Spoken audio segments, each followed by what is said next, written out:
worked here, I hated it. I thought it was tacky as shit. The fashion was horrible. I didn't like the people. I thought they were all rude and fake and obnoxious. And I was broke. I worked really hard on changing my circumstances, and I love the people around me now. So Norma doesn't know how to park, so I guess we're just gonna have breakfast here. Like park thing? Norma, learn, because you're gonna have this soon. However, the club loved me after that, and they offered me my own night. So I was like, sick. They were gonna pay me like $250 to throw my own party, and I was like, hold on, this doesn't really add up. And that's when I first started thinking in a business mindset. Like, all right, these guys obviously need something from me that I have that they don't have. What is it? And I was like, okay, maybe it's hot girls, maybe it's like the energy I bring to the room. And I kind of compiled a list of things that made me special. And I went back to them and I said, all right, well, you guys want me to do a party. I can do X, Y, Z for you.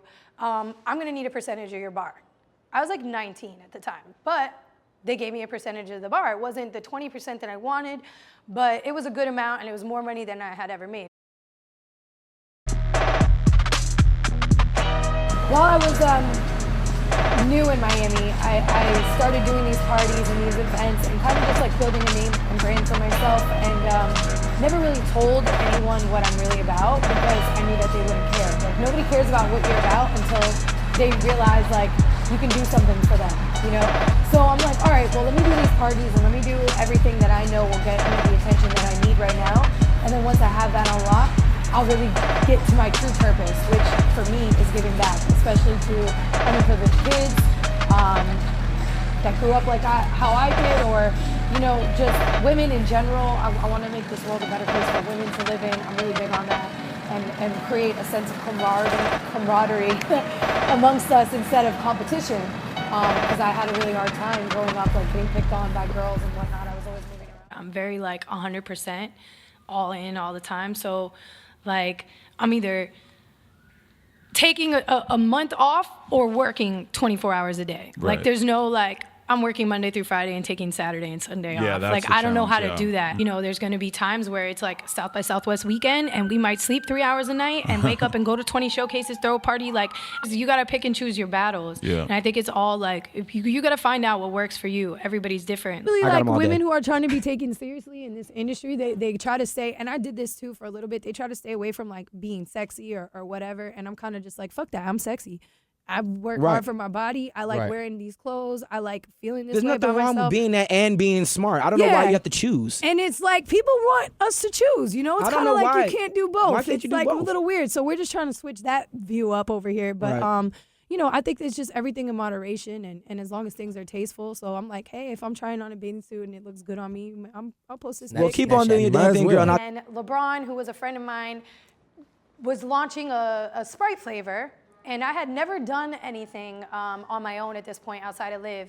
And he was like, hey, Jules, I'm launching this Sprite flavor, and I told the people at Coca-Cola that I want you to throw the party. I was like, sweet, dude, like, this is sick. And I didn't even think of the fact that I might be getting paid for it. Well, Coca-Cola emailed me, and we started our communication back and forth, and they were like, yeah, we're gonna pay you X amount of dollars to do this party. And I was like, they must have like added a zero or something. Like, this is crazy. There's no way. It was more money than it's the most money I'd ever seen in my life. So I told, you know, my mom about it, and my mom's not really business savvy, but she was like, hey, I think there might be something with like taxes there that you might want to like research and find out. So I was like, all right, cool, Mom. So I hit up some business savvy friends of mine, asked them for advice, and they were like, yeah, you definitely want to do that under your company. I was like, I don't really have a company. And they were like, yeah, you should start one so you don't miss out on, you know, X amount of dollars from this check. So I was like, all right. So I started YesJulz Agency, for lack of better creative names. And at the time, it was just me. So I'm like faking it till I make it at this point. Coca-Cola's like, yeah, so can you do event production? I was like, yeah, no problem.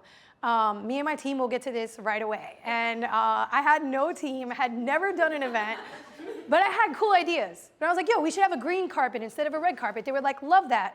Where would I get a green carpet from? I don't know. I Googled it. I figured it out. Like, that has been me in my entire life. I just jump in the water and learn how to swim. And that's my advice to anyone, because had they come to me and they said, can you do event production? And I said, no, I probably never would have started my agency and I never would have gone in this direction. Hey. Yeah, basically RWTW stands for Roll with the Winners. It started as a hashtag. My friend Paul Rivera up in New York, he started it, and it's basically a philosophy. It just means that you're as strong as everyone in your crew. You got to be selective with who you surround yourself with and really just build a strong team, because if you have a strong team, there's nothing that can stop you.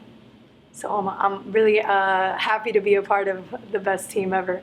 It's just a blessing to be able to be around people like Maverick or Chris Pacello or even Dave Grutman, you know, all these people who are all successful in their own right.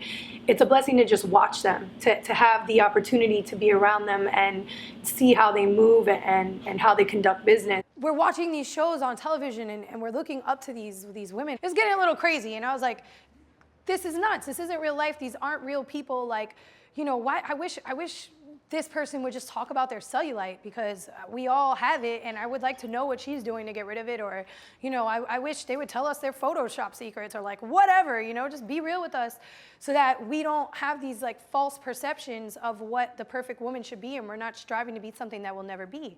And so I said, maybe I don't have millions of people watching me, but I have a couple thousand, and if I'm honest about myself and my journey and my insecurities, then maybe I could just touch the few people that I do have following me. And I think that that's always been kind of like worked in my favor. And when I speak to people, when I speak to brands, I say, the best thing you could be is yourself. Nobody, Jay-Z said it, you built yourself, no one's designed like you, right? So you try to be someone else, you're never gonna be that person better than they're gonna be themselves.